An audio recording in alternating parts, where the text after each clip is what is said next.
Steve, good to see you, Steve. 6:30 in the morning and the veterans are beginning to arrive. There were warm greetings for old comrades, a chance to reminisce and share a bit of banter. It was also a day to reflect on the life-changing nature of the Falklands Campaign for so many of the men here today. Well, I was a 21-year-old, and to go to war, not just a conflict, to go to war was a big thing. And to have the support and backing of a great leader just meant so much as we were going down.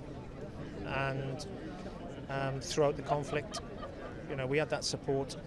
When we came home, fantastic. It is big because I lost a lot of friends down there. I've lost a lot of friends since then as well. So, as she was the Prime Minister who was in charge when we went down there, I just felt it's right to come and say the farewell to her. I mean, it was a big part in all the lives of soldiers then, because that was the first major military campaign for the main army since probably Korea. Veterans from all three services have travelled from across the UK to pay their respects to the woman they describe as the greatest Prime Minister since Winston Churchill. I think it's a proud moment, really. You feel like you're part of history, you feel like you've done something for Britain. You want to be here, and you want to say goodbye to someone who led from the front. And as a paratrooper, we need to be led for the front, you know, by brave people. Just opposite the veterans' position, in the shadow of St Paul's, a group of protesters also gathered to express their anger at the decision to award the former Prime Minister a state funeral in all but name. But the former servicemen said they were pleased to see the demonstration. We all have freedom of speech in this country.